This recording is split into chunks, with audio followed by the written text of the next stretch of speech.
BBOR, Black Box Online Radio, coming to you from West Virginia at heart and from around the globe.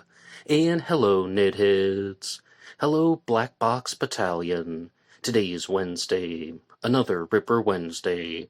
Welcome to the show. How's everybody doing? On Wednesdays, I talk to you guys about Jack the Ripper, perhaps the world's most famous unsolved mystery. And in this episode, I will be joined later in the program by Dr. Chad Galuska. I will also be responding to the psychological profile that was created by Dr. Todd Grande and discussing the origin of Jack the Ripper's name. And you guys know the drill. You can hit the like button if you want, subscribe if you haven't, and drop a comment down below if you have something to say about Jack the Ripper. For larger things, you can send them to me at blackboxonlineradio@aol.com. And I am your host, Black Box Ned. So I'm actually just going to play the clips from Dr. Todd Grande. He's a very famous YouTube broadcaster who doesn't need much of an introduction, and I'm really going to let him take it from here because he's going to introduce the story of Jack the Ripper, and he's going to be talking about the psychological profile, the victims, and the suspects. So Dr. Todd is going to take it from here. Can I analyze the case of Jack the Ripper? Just a reminder, I'm not diagnosing anybody in this video, only speculating about what could be happening in a situation like this. August 31, 1888, the body of 42-year-old Mary Ann Nichols was discovered at 3:40 a.m. on the street. She had 2 deep cuts on her throat, and her genitals and abdomen had been mutilated. She was seen alive just 1 hour before her body was discovered. On September 8, at about 6 a.m., the body of 45-year-old Annie Chapman was discovered in the yard of a residence. She had 2 deep cuts in her throat, and she was mutilated. Some of her internal organs were removed and placed near her body. A witness had seen her alive just a half hour before her body was discovered. During the early morning hours of September 30, at about 1 a.m., the body of 45-year-old Elizabeth Stride was discovered in a courtyard next to a business. She had 1 cut to her neck, but her body was not otherwise mutilated. 45 minutes later, the body of 43-year-old Catherine Edos was discovered on the street. Her throat was severed, some internal organs were removed and placed near her body, and her face was disfigured. The final victim of the canonical 5 was discovered on November 9 at about 10:45 a.m. Her name was Mary Jane Kelly. She was 20 years old and pregnant. She was found on a bed in her residence. Her throat had been cut, many internal organs were removed, and her face was disfigured. Her heart was never located. With this in mind, let's take a look at the profile of Jack the Ripper. Despite the absence of sexual activity, his motive appeared to be sexual domination. This motive is common among male serial killers. Jack the Ripper was almost certainly a man. The motive is formed by a few factors: the man's inability to effectively communicate and build relationships with women, his poor experiences being rejected by women, and a maladaptive relationship with his mother. By conducting such a vicious crime, like removing the internal organs, Jack the Ripper was expressing his dominance. There was nothing he could not do, and he wanted everyone to know that. Jack the Ripper selected prostitutes as his victims because they were accessible and out at night. I don't think he selected them as some type of social commentary, as has been suggested by some, like he was trying to teach London a lesson in morality. He probably wished he could target the women who rejected him. His victims were substitutes for these women. His anger was displaced onto these victims. As far as the demographic characteristics of Jack the Ripper, based on what we know from modern serial killers, Jack the Ripper was probably a male between the ages of 25 and 40. He was physically strong and had good stamina. Based on the days he selected for the attacks, he may have been employed, probably in a low-level, physically demanding job. He did not possess any particular surgical knowledge. His attacks were not that sophisticated. He lived or worked in Whitechapel and may have seen the victim several times on the street. He often roamed the streets at night. He consumed alcohol frequently. His childhood was characterized by mistreatment. He had a poor relationship with his mother, She was quite critical of him. He had no relationship with his father. He had a low level of education and probably did not write any of the 3 prominent Jack the Ripper letters. He had a history of escalating criminal behavior and probably attacked and murdered other victims. Moving to the personality profile of Jack the Ripper, he was low in openness to experience, conscientiousness, extroversion, and agreeableness, and high in eroticism. Jack the Ripper was angry, antisocial, impulsive, irresponsible, quiet, and probably thought of as a loner. He was psychopathic, narcissistic, and sadistic.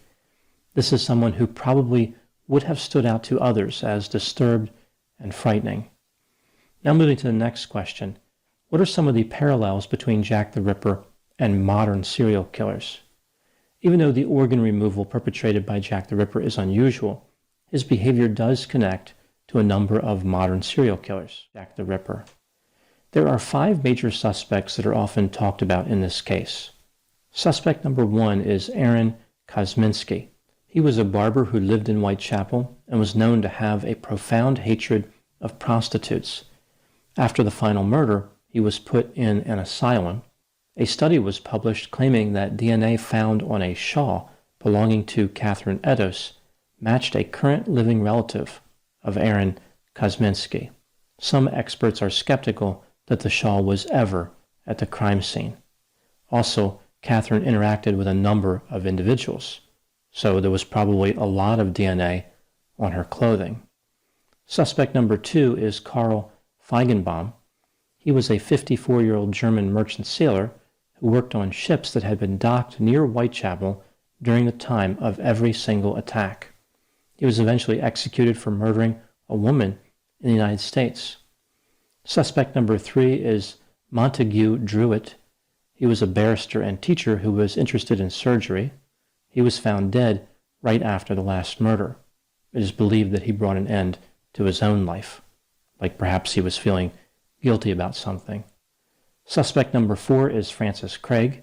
He was the husband of the last victim, Mary Jane Kelly, and he worked as a reporter covering the Whitechapel murders. The theory here is that he murdered all the other women to conceal his involvement in the murder of his wife. This seems like a lot of work to cover up a murder, especially during a time when getting away with murder was pretty easy. Also, it doesn't make sense that Francis Craig would have committed the second murder on September 30. What was the point of taking the increased risk if the point of his activity was to avoid prosecution? Suspect number 5 is Walter Sickert. He was an artist who painted prostitutes. It is believed that he was impotent. Therefore, perhaps the murders were another way for him to obtain sexual fulfillment. And once again, that video was from the channel Dr. Todd Grande. I've been a subscriber to Dr. Todd Grande's channel for about 6 years now, and he's really evolved and changed, and he's done a lot of different things over the years. It seems like he started out talking only about psychology. Now, some people do not like to call him a psychologist because his PhD is in counselor education. I have no problem if he's going to talk about true crime cases and give psychological analysis. Nothing wrong there. But in terms of his evolution, he went from talking only about psychology to discussing social events and current events, and also getting into the true crime world and discussing a lot of cases. He has thousands of videos, and one of the benefits to that is almost any time I want to watch a video about a true crime case, Dr. Todd Grande comes right to the top of my search results. But at the same time, because he makes so many videos about different subjects, he doesn't get to thoroughly research them. And I would expect that a channel of his size would also have a research team, and they would have people writing scripts and so on. And they're also not doing deep dives into the world of Jack the Ripper, because if I can be very honest with you, even though I've been a fan of his videos in the past, everything that you just heard in those clips was, well, just completely off the mark, just filled with errors and mistakes and misinformation. And, this is a very difficult case to follow. A lot of these high-profile true crime cases are difficult to follow. I've been doing Ripper Wednesday for 3 years now here on Black Box Online Radio, and I don't know everything. I make mistakes all the time. People spend decades trying to get everything right, and there are still disputes to this day when people are challenging someone on the facts. So firstly, you may have noticed that he showed the photos of the victims, and only one of them was an accurate photo because the only victim that we truly know of who was photographed alive and the photograph survived was Annie Chapman, the second victim of Jack the Ripper. The photo of Marianne Nichols was incorrect, as well as Liz Stride and Catherine Eddowes. Those also have never been proven to have been actually the victims, and it's most likely that they were just mislabeled photos that got shared around on the internet. I've also shared them myself here multiple times. Not really, again, I'm really not trying to act like I'm superior to Dr. Todd Grande in any way. I'm just stating some things that I've gathered over the years, and I also invite you guys to do the same by putting your responses in the comments section down below. Now, moving onward, though, to talk about some of these psychological analyses, I was very surprised that Dr. Todd Grande, again, as a counselor educator who focuses on psychology, he might not be a psychologist, but his channel focuses on psychology, is not going to cover all the bases on Jack the Ripper's psychological profile. He's not going to talk about any signs for or against in regards to certain types of mental illnesses.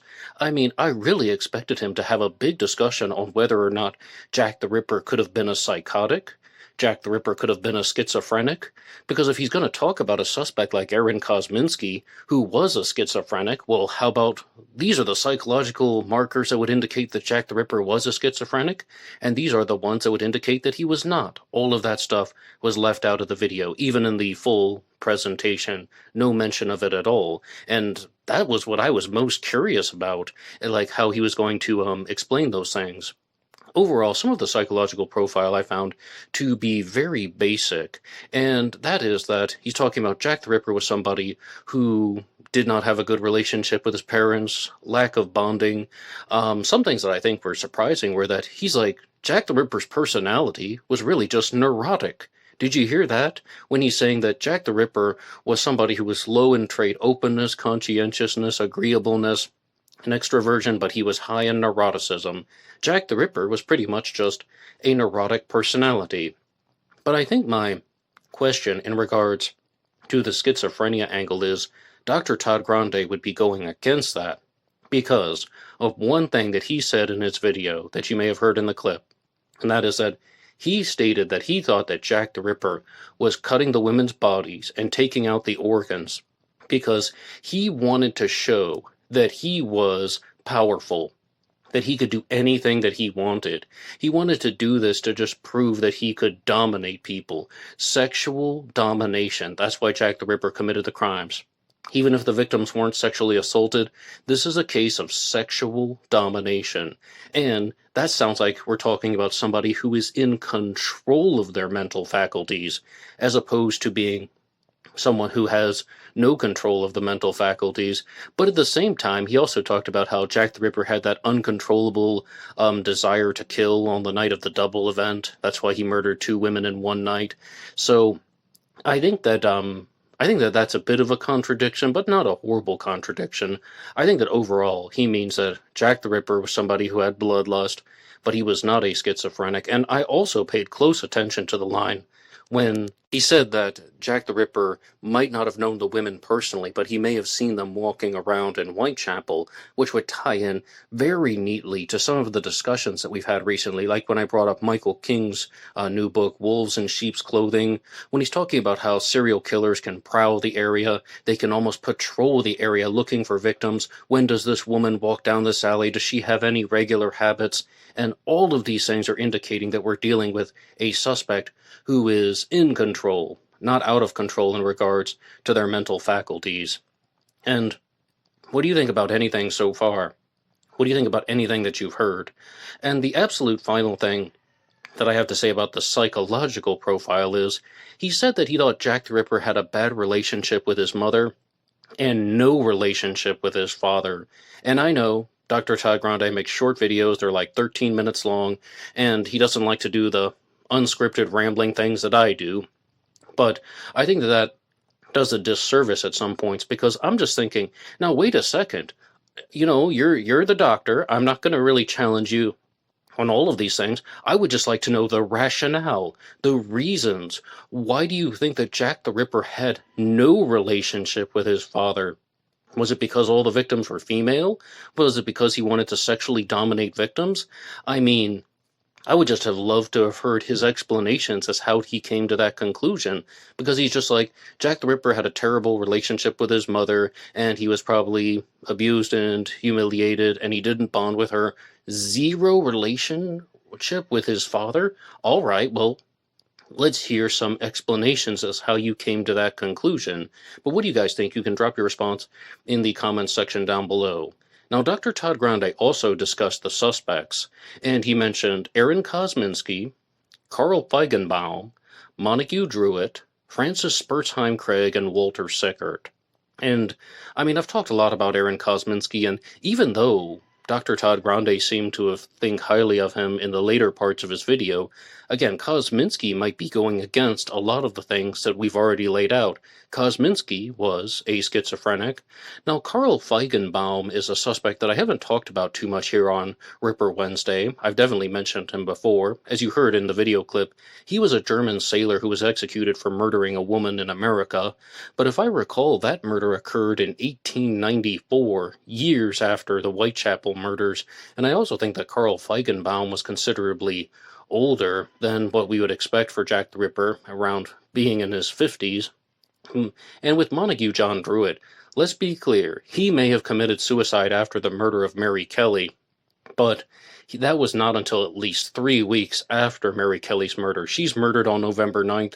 We don't know exactly when Montague John Druitt committed suicide, but maybe December 1st of 1888, and then his body is actually in the Thames for a considerable period of time. So that begs the question of, like, how much mental stability did he actually have? And more importantly, how much mental stability did he have for those particular 3 weeks? Let's say if he went berserk after the murder of Mary Kelly, did nobody notice until he turned up missing? But I digress from that. I have episodes about Montague John Druitt. I do not think that he was Jack the Ripper, and I think he's been unfairly vilified. Now, Dr. Todd Grande also talked about another suspect, Francis Spurzheim Craig, and he stated that Francis Craig was the husband of Mary Kelly. This, again, I think is just a mistake that is in there, because Francis Craig is a real Jack the Ripper suspect, but the stuff about him being Mary Kelly's husband is, I understand, that's all an allegation that has never been definitively proven. It's the subject of the book Jack the Ripper, A True Love Story by Win Weston Davies, and in that book he argues that Mary Kelly's real name was Elizabeth Weston Craig, and she was the wife of Francis Craig, who left him and became a prostitute and started using the name Mary Kelly.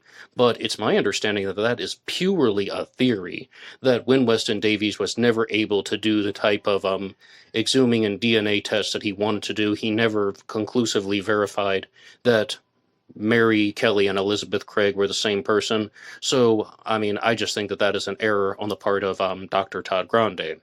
And I will challenge the doctor on one thing, because he stated that it made no sense that somebody like Francis Craig would murder 2 people in one night if Mary Kelly is the sole target. And I have an episode about Francis Spurzheim Craig as a Jack the Ripper suspect. I invite you guys to check that out. And one more time, you can hit the like button and subscribe if you want to hear more about Jack the Ripper every Wednesday. But the issue that I have with Dr. Todd Grande's statement is, why would somebody murder 2 women in one night if Mary Kelly is the only real target? Firstly, is it a lot of effort to murder 4 additional victims, and only one of the victims is the actual target? Yes, that's a lot of effort. That's a lot of work. But it's not unheard of. And it's not completely impossible. Committing a series of unrelated murders to try and blame it on this type of fictitious boogeyman, this Jack the Ripper figure murdered my wife.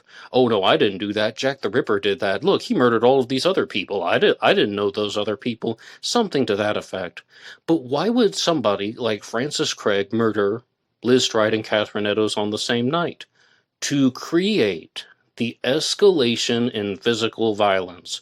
So it followed a growing pattern of maliciousness because the entire plan would have been to murder Mary Kelly and eviscerate her body almost beyond recognition.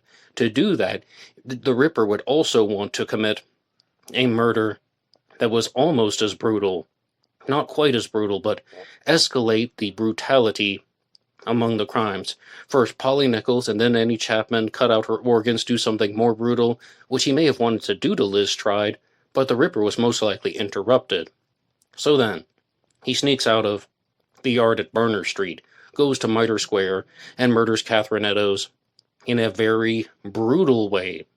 So that would explain it. I'm not saying that Francis Spurzheim Craig is my suspect. I don't think Francis Spurzheim Craig was Jack the Ripper, but I at least understand the reasons that have been put forward in that theory. And I've also talked a lot about that book, Jack the Ripper, A True Love Story by Win Weston Davies, and you can find that here on this channel under Jack the Ripper, The Murder of Mary Kelly, Stories and Legends, when I go into some more detail about the book, Jack the Ripper, A True Love Story.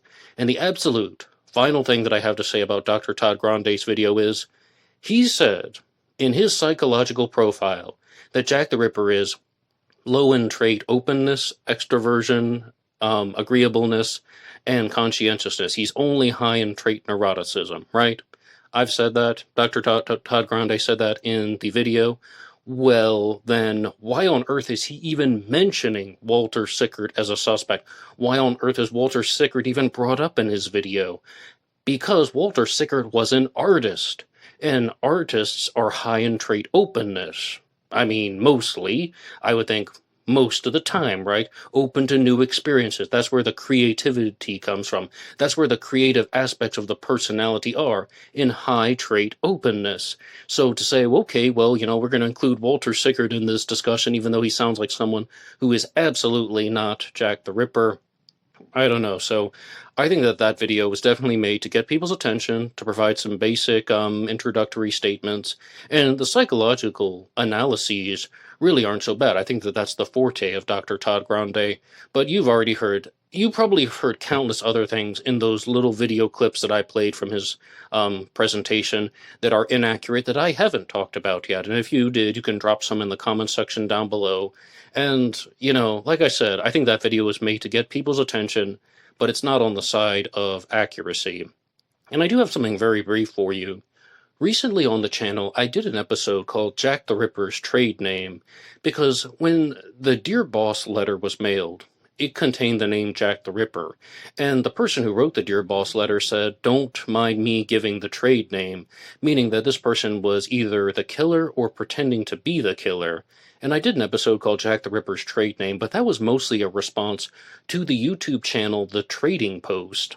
And I was discussing their two-part videos series on Jack the Ripper. So recently, Dr. Chad, who's going to be my guest on today's program, was talking about Jack the Ripper's trade name, and he asked me, what did I think about the connections to Spring-Heeled Jack? Did Jack the Ripper get his name from Spring-Heeled Jack? And it's something that I haven't really gone into great detail here on the channel. I love reading about it. I think it's a fascinating set of observations. But Spring-Heeled Jack is a paranormal entity.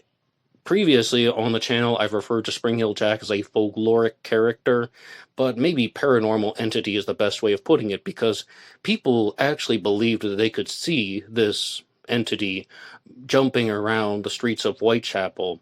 And Spring-Heeled Jack is more or less someone that almost has a devilish or demonic set of features, but he can jump very high.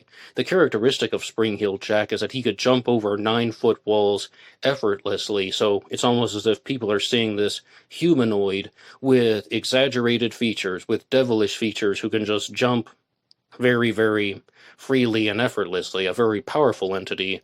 And there were lots of sightings of Spring-Heeled Jack throughout the 1800s, going from the 1830s all the way to just around 1900. Spring-Heeled Jack, Jack the Ripper, Boogeyman in the Dark, Boogeyman in the Dark. It's entirely possible that the name Jack the Ripper was chosen as a reference to Spring-Heeled Jack, or took inspirations from Spring-Heeled Jack. But one possibility that I did bring up is actually the story of the jack-o'-lantern, and it's an old Irish story, and I even looked it up and found that it's a 17th century story, so that was, we're talking maybe 200 years before Jack the Ripper.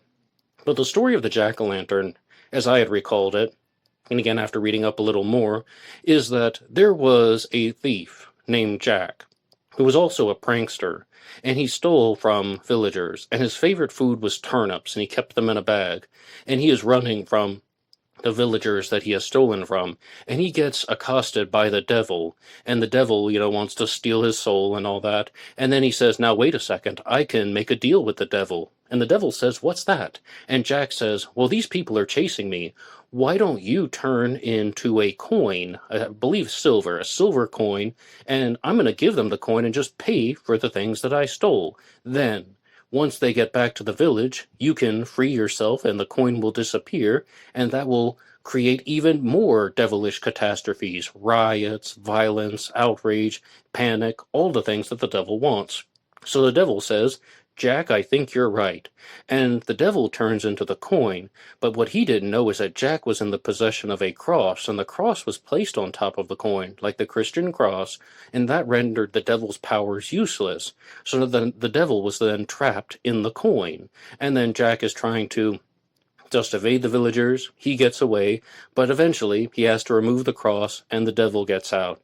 The devil takes Jack to hell, and he is somebody who is not only banished from heaven, but he's also banished from hell. He is so terrible that he outsmarted the devil, and he got banished from hell. So he gets thrown out of hell, but he did get a single ember from the fires of hell, which he then put in one of his turnips, again his favorite food, and he has the bag of turnips, and he was cursed to roam the earth forever with the turnip that had the flame in it, which became the source of the story of the jack-o'-lantern. So we have the Irish story of Jack the Prankster, and we have Spring-Heeled Jack. Both of these could be possible inspirations.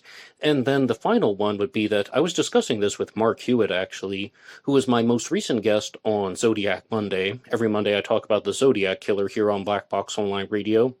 And he said that he thought that Jack the Ripper was just a generic name, like it was almost like John Doe, or let's say David Cohen, to use something more Ripperological. And it's like a plain, ordinary name in the English language. Could have easily said John the Ripper, David the Ripper, but Jack the Ripper had the best ring to it. What do you think was the origin of Jack the Ripper's trade name? Please put your answer in the comments section down below, and I'm going to welcome Dr. Chad Galuska back to Ripper Wednesday here on Black Box Online Radio. Jack the Ripper in the case for Scotland Yard's prime suspect is just superb, laying out. It's basically an updated version of Bido's book, and it's an excellent suspect book on Aaron Kosminski, and I would encourage listeners to read it. Okay, but there's another book out there that I know you're familiar with, and it's called They All Love Jack by Bruce Robinson, and he provides two major challenges to Aaron Kosminski as a Jack the Ripper suspect. Really, it should be three, because Bruce Robinson has his own suspect, Michael Maybrick. But the challenges that I want to talk about are that, number one, he states that some people were anti-Semites at the time, and one of them was Sir Robert Anderson, who was a notorious anti-Semite, and Kosminski was Jewish, and he had a desire to vilify a Jewish person. And this one is a little bit more interesting from Bruce Robinson in his book. And, I mean, this is an open-ended thing. You can just give your honest feedback. He states that Kosminski was 23 years old, and the majority of Jack the Ripper victims were considerably older. We're talking about in their 40s and so on. And would somebody like Kosminski even want to get up close and personal with a woman who was considerably older than him, who was living a poor life in Whitechapel? And even if there is some type of sexual element going on with the Ripper's crimes, why would he go after women who were so much older than him? So do you think that those are strikes against Kosminski as a Jack the Ripper suspect?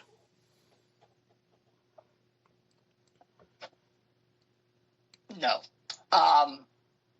I concede the point that Kosminski would be on the young end of the spectrum if we have, take into account eyewitness testimony. That usually puts him, a little bit older than that.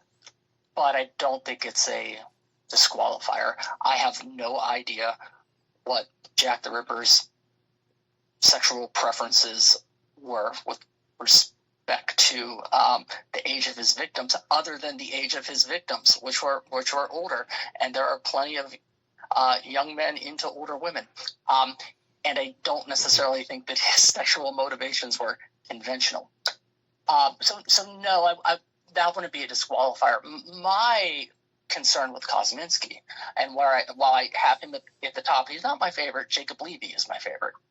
But my concern with Kosminski is that there's he lived a long time after he was committed to Coney Hatch Asylum. There's things in Anderson's statement and Swanson's statement that they're inaccurate. He wasn't confined to the asylum shortly after the last murder.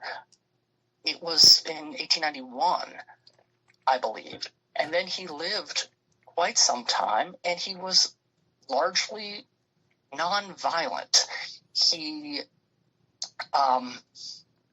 threw a chair maybe at someone at some point, but you'd expect more from somebody committing these atrocities. When Kosminski was committed, he was fairly non-functional, eating food out of the gutter and things like that.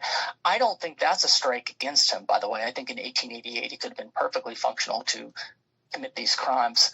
But just as the non-violent nature of his personality makes me think that he probably wasn't Jack the Ripper, although I would not be shocked if he was. He's top suspect. But this incident where he threw the chair at somebody in the asylum, is this true that was because he was refusing to take a bath and they're trying to get him to bathe, so he threw the chair at them out of protest? Is that correct? Yeah, it's been a while since I read those reports. I believe that is the case. Another thing I'll add here against his candidacy, I don't think he's a rather large man, and I think Jack the Ripper had to be, as I talked about earlier, had to be strong, sturdy. Some eyewitnesses describe him as being on the stout side, and from the medical reports at Coney Hatch, at least, Kosminski was not. All right, though. So then, if your top suspect is Jacob Levy, I don't think we can do anything else other than talk about Jacob Levy now, because I would really like to know why you think this guy was the top suspect, because the majority of people listening to this program right now want to know who was Jack the Ripper. Not just like, talking in circles. They want the truth. And who really was the Whitechapel murderer. So, would you like to tell us about why you think Jacob Levy is a contender for being Jack the Ripper? Absolutely. I'm sorry if I'm talking in circles. I'm just trying to... No, I didn't mean you personally. I just meant they don't want to just hear about the Ripper. A lot of people who listen to this program want to know the truth. You are not talking in circles. And so, to be very clear, it's just people are actually trying to get to the bottom of the mystery. And I think the majority of the listeners don't play the game of the chase is more fun than the catch, or they don't actually want the solution. I think they want to know who Jack the Ripper was. And if you have a top suspect, I would love to hear. I absolutely didn't mean you were talking in circles. Oh, no, but I can see how people might think that, because I'll say, like, oh, he's a top tier suspect, but I don't think he's Jack the Ripper. I have to keep in mind, I'm an academic, and I'm not going to say something that I can't prove. Jacob Levy is my personal favorite suspect because I do accept that I'm giving Scotland Yard credit. They say it was a Jewish suspect until evidence emerges otherwise. Okay, I will accept that. Much like Martin Fido, I ultimately come down against Aaron Kosminski. I just don't think the psychological it is there. I think that the killer would be more violent, more disorganized. So, his theory with David Cohen and Nathan Kosminski is a reasonable one. I side with Levy for a couple reasons. One, he's a local butcher, so he's skilled with a knife. Two, he was institutionalized, a year thereabouts after the murder, so we know that he, and shortly thereafter, died, I believe. So we know that, he had psychological problems. He had syphilis. Arguably, he was suffering and died from neurosyphilis, so that would indicate that he, frequented sex workers. He's known to take long walks at night and be out. So if you accept that the suspect was Jewish, and maybe Scotland Yard is watching multiple suspects, and maybe they just misidentified, and it was Levy, I would argue that the strongest evidence to me against Jacob Levy is the events of the Catherine Eddowes murder. He is, well, not the killer, is seen with Catherine Eddowes outside of Mitre Square by 3 witnesses, 2 of whom testified at the inquest, Lawanda, and then his cousin, Joseph Levy, I think his name was. And Joseph puts the height of the perpetrator at about 3 inches taller than Catherine Eddowes, and Catherine Eddowes was 5 foot tall, and Jacob Levy's 5'3". Maybe it's Joseph Levy who is the person who wouldn't identify his cousin that's being talked about in the marginalia. But that wouldn't line up with Swanson saying it was Kosminski, so I will concede that. In addition, we know that a piece of Eddowes' apron was found on Golston Street, and it wasn't found shortly right after the murder. There were people he sees walking that beat, seeing nothing, and it wasn't until later, over an hour at least, until that was found, which makes you think that Jack the Ripper was hiding out in that area. And we've talked before about this on another one of your episodes, where perhaps Jack the Ripper injured himself in the attack on Eddowes. He cut himself. He rips off a piece of her apron to basically bandage himself, and he's hiding out because he's hurt. And then ultimately he leaves and drops a piece of apron. That's certainly reasonable. To that, though, I would add, well, that's where that apron was dropped is right around the corner from where Joseph Levy lived. So he wouldn't have to be hiding out in the back alley. He could go to his butcher shop. He could hide out there. He could dispose of, the organs that he took. He could clean himself up, and later he could walk out and discard the apron. So it makes it easier to explain that missing time when the apron appears, and how Jack the Ripper must have been in that area for quite some time when it's crawling with police and gets away with it. So I think that makes a compelling case for me, as Jacob Levy is my top suspect. And I really do thank you for that, Dr. Chad. But you did say one thing right there that I wasn't even planning on asking you, but because you brought it up, I think it swayed the course of the discussion, and that is that you said you thought that the Ripper, or Levy, would have disposed of the organs. Does that mean you don't believe that he wrote the From Hell letter that contained half of the kidney?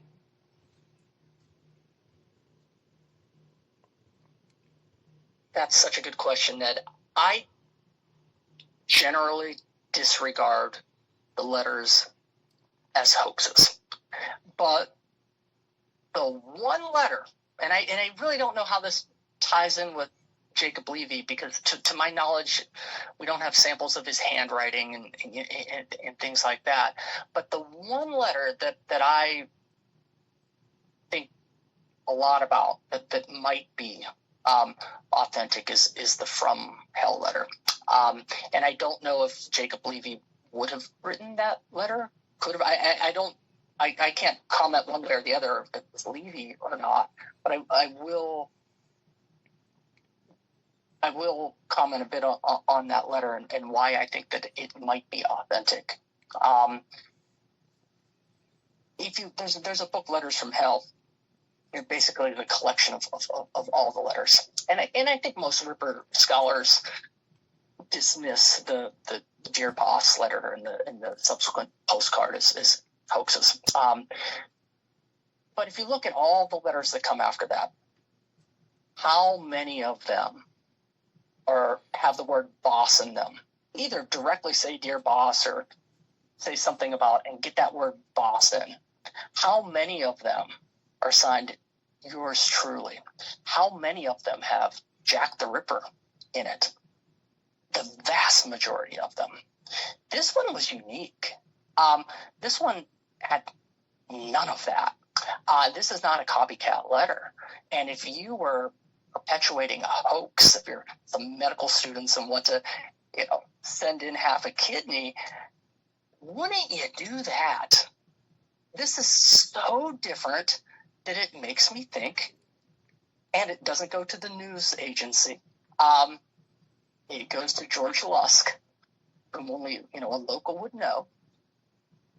This really makes me think that this could be the real deal. And so there's, beyond that, there's no evidence saying that it is, but I at least entertain the From Hell letter could be authentic, and I have no idea what Jack the Ripper was doing with these organs. That would be speculative. But Okay. I don't think if that letter was real that it would rule out Jacob Levy.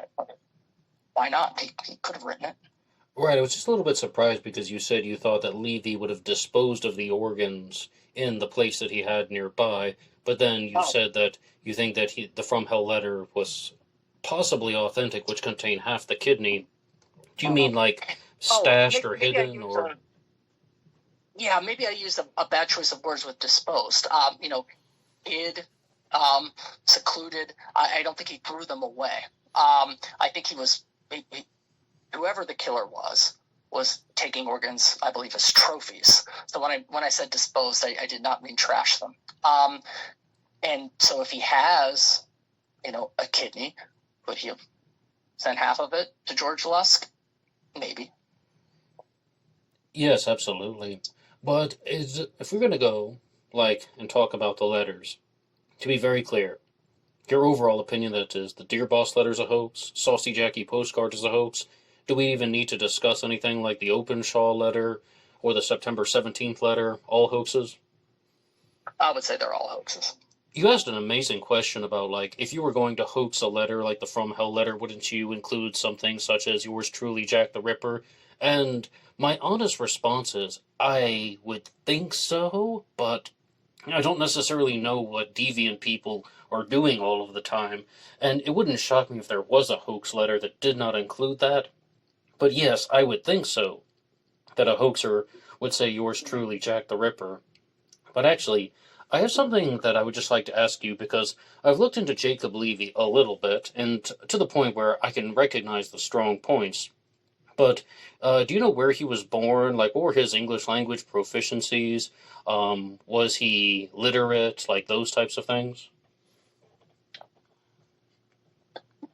That's a really good question, Ned. And off the top of my head, I don't know. I don't either. I don't look either. that up and get back to you. I'm going to as well. I'm wondering if that's discussed in Tracy DeAnson's book on Jacob Levy, which I would recommend people who are interested in Levy read. And I just off the top of my head, I do not know his level of English proficiency. I do know that he was born, unlike Aaron Kosminski, he is from the East End, so I assume he had decent proficiency. Right, so he would be capable of writing something like the From Hell letter, which doesn't have to be perfect, as long as you can put words that sound like the English words together, you can write the From Hell letter. Obviously, that's the one that's filled with the most mistakes. Or I don't even know if we should put it that way. It's filled with the most broken English. Maybe that's a better way of describing it. Correct. All right, though, so we've talked about some of the suspects, but there's one that you actually mentioned that I would love to ask you about, because you also mentioned the ripperologist who was behind his candidacy, and that would be Martin Fido and his suspect, David Cohen. And Martin Fido has since passed away, but he has left a very big ripperological legacy. It's a hard word to say in adjectival form. And in terms of David Cohen, what do you think about him? I think that there is a lack of evidence. I don't know who David Cohen really was. Was it Nathan Kaminsky? Was it someone else? From a psychological perspective, I do believe that Jack the Ripper was a disorganized offender, and I don't mean that by, I don't think he's howling at the moon and can barely converse with anyone. He was functional enough to approach women, gain their trust, and commit these crimes. But I also don't think he's some smooth operator, psychopathic killer that is having these elaborate ruses either. And I also recognize that organized and disorganized is a spectrum, and not one or the other. But Cohen would fit my profile. A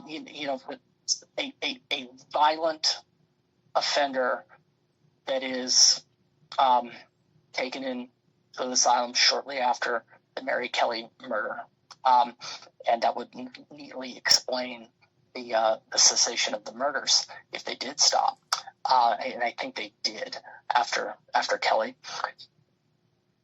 But may I ask though? Oh, okay. There's no evidence. I need more on who Nathan Kaminsky was, and until further evidence comes out, he's a candidate for Anderson suspect. But I really can't comment more. So as far as his identity goes, this is the most frustrating thing about David Cohen, and that's that David Cohen is just a generic name like John Doe because they didn't address him by his legal name. Maybe he couldn't even talk right at that point. But he was also called Aaron Davis Cohen in court, right? And do you know the origin of Nathan Kaminsky by chance? Like why people call him that? And is there any connection, do you think, to his legal name, or do you think that's just another made-up alias? I don't think it's a made-up alias. My memory serves me that Fido, when he and before I go on, Fido did such excellent work combing through those asylum. Like as a researcher, I'm just so appreciative of as a researcher of other things. So appreciative of the hard work he put in before the internet. Actually going through all that. We're so indebted as a field to Martin Fido. Going through all those records at Coney Hatch. I think what happened was he ultimately came to the conclusion that this Aaron Kosminski doesn't sound like he was Jack the Ripper. So maybe the Scotland Yard got the name wrong. He finds David Cohen that he's arguing is a John Doe, and around the same time he finds this Nathan Kaminsky, and Nathan Kaminsky is similar enough to Kosminski that maybe that's where the mix-up occurred. So that's, I think, Nathan Kaminsky. If this individual is innocent of these crimes, had the misfortune of having a last name that's very close to Kosminski. But I don't know. Had he found another Kaminsky or another Kaminsky, he might have went with that.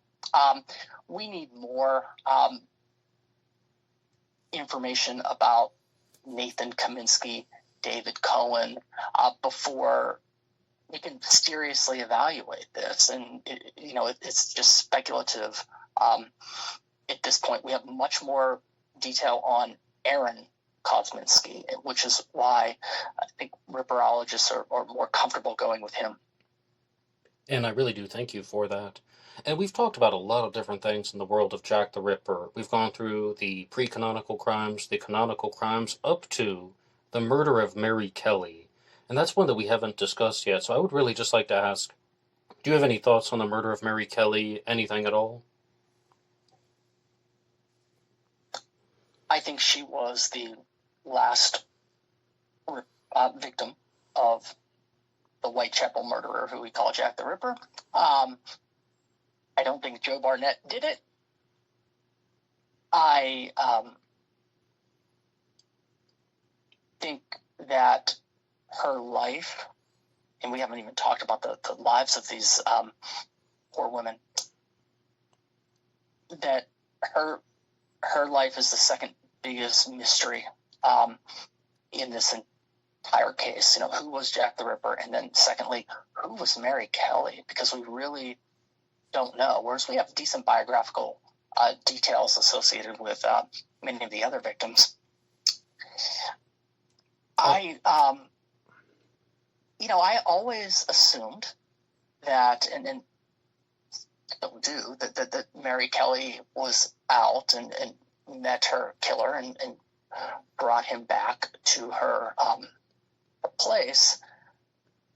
But, reading that, and I read this based on your suggestion, that I, Ripper by Stephen Hunter, he brings up the point that perhaps Jack the Ripper essentially broke in. Easy enough to do and attacked her in her sleep. That wouldn't shock, and I think that that's very creative, and it wouldn't shock me if that happened. But I think it's more probable than not that she met Jack the Ripper out on the street, brought him back, and the conventional story unfolds. And for the audience, what Dr. Chad is talking about is there's a novel out there called I, Ripper by Stephen Hunter, which is more or less a first-person narrative on how Jack the Ripper may have committed the crimes and what the Ripper may have been thinking when he was doing it. And when he gets to the murder of Mary Kelly, the Ripper breaks into Mary Kelly's room by removing the rags and newspapers that are filling up a broken window pane, reaches in and he opens the lock, and then he enters Mary Kelly's bedroom and stabs her while she's in bed.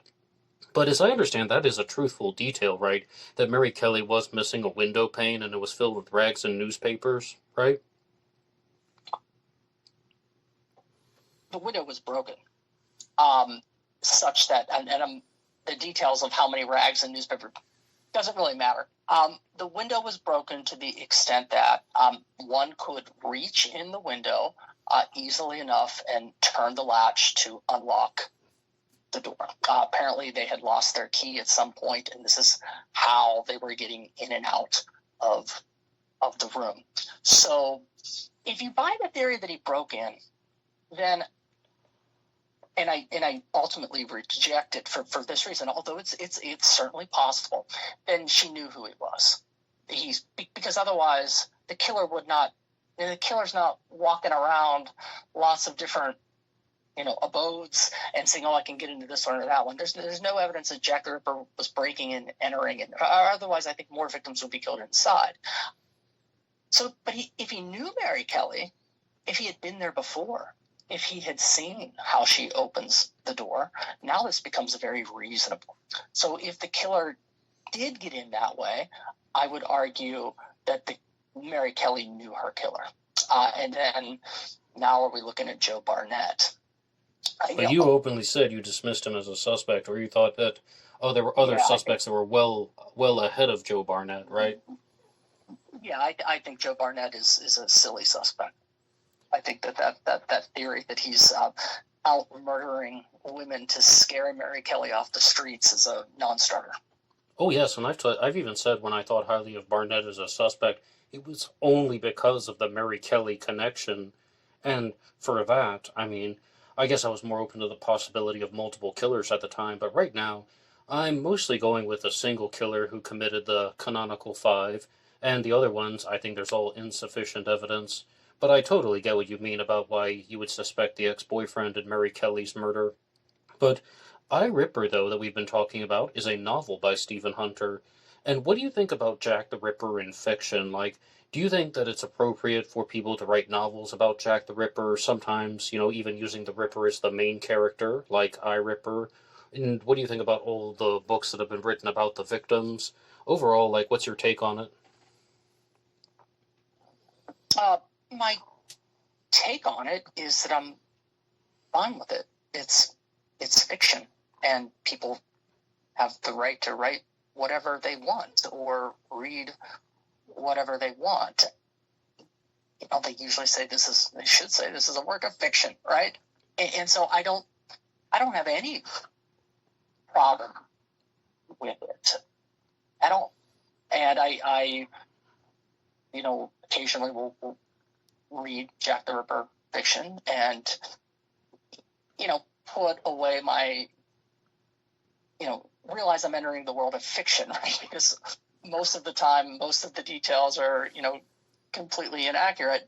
But if it's a good story, it's a good story. And I don't have problems with people writing fictional accounts of Jack the Ripper. I don't have a problem with creators and authors,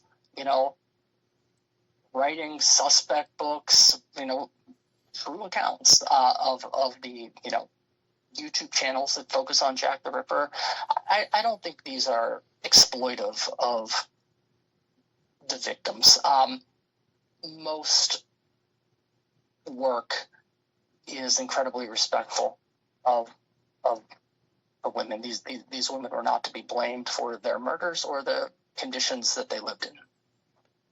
Okay, on that note, well then, what do you think about the new wave of books that we're going to see where people are going to be trying to debunk a suspect or disprove a theory? What do you think about those? I love it. I think that is the way that this investigation should proceed. If you go the whole way back to the McNaughton Memorandum, 1894, I believe. Sure. One of the suspects on the list is Michael Ostrog. And, researchers eliminated him because I believe he was in prison somewhere in France, right? At the time of the murders. Okay, so now we don't have to deal with Michael Ostrog. That makes our lives easier. Let's go through the other people on the list. In that way, this case is going to advance by ruling people out. Imagine if we could rule Aaron Kosminski out.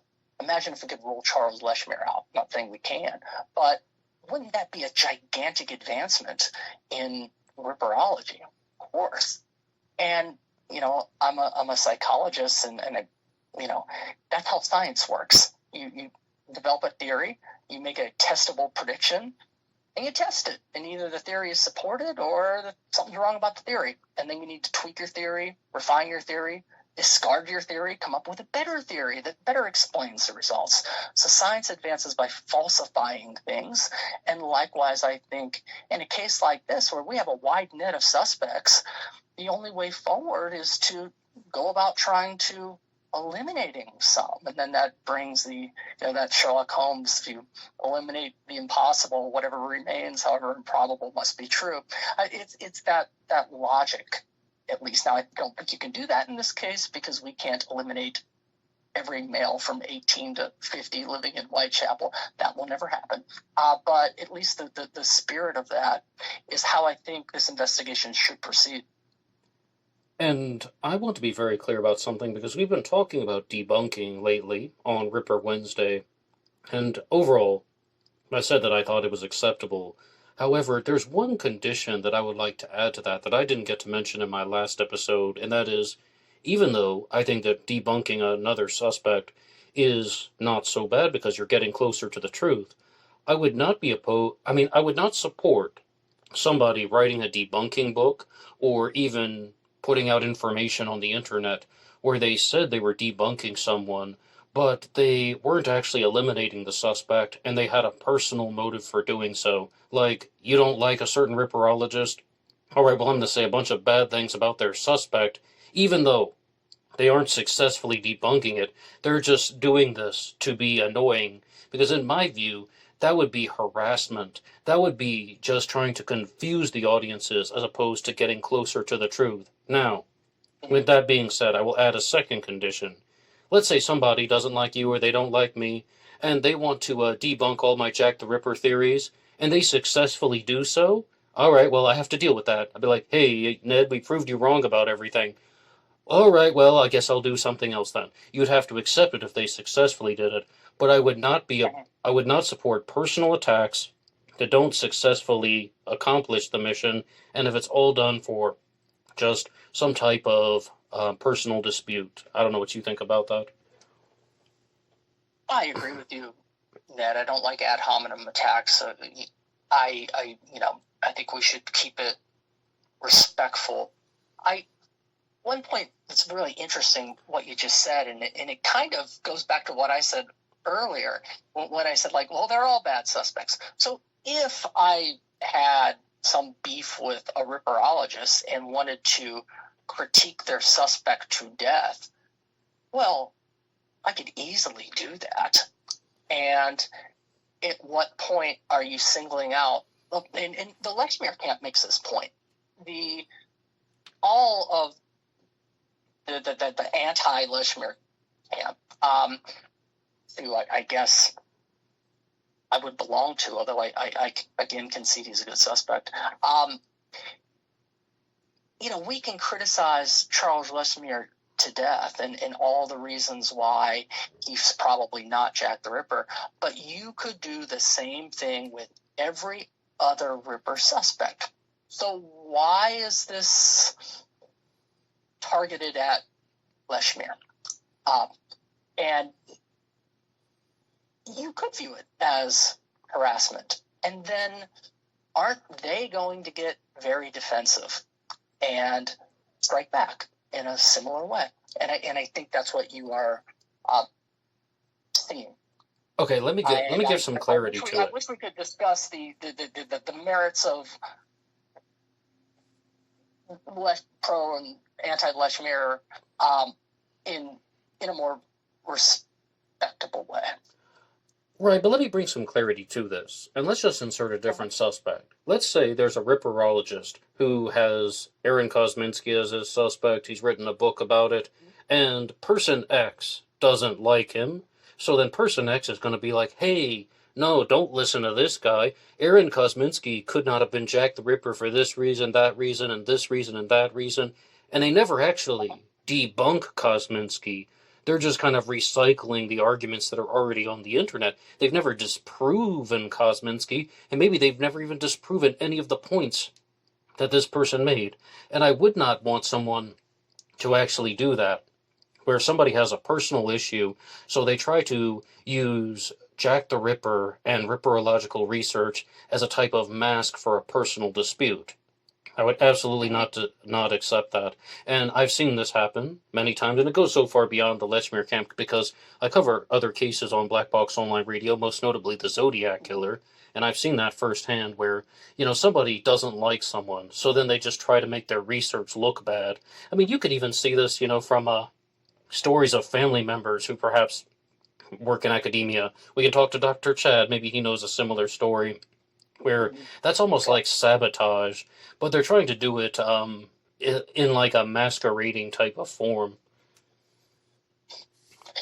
Yes. The problem with that, however, is that it's sometimes, unless you have personal knowledge otherwise, if all I'm doing is watching a YouTube video that somebody makes and they are critiquing a suspect and I don't know them personally, it's hard to tell what their motives are.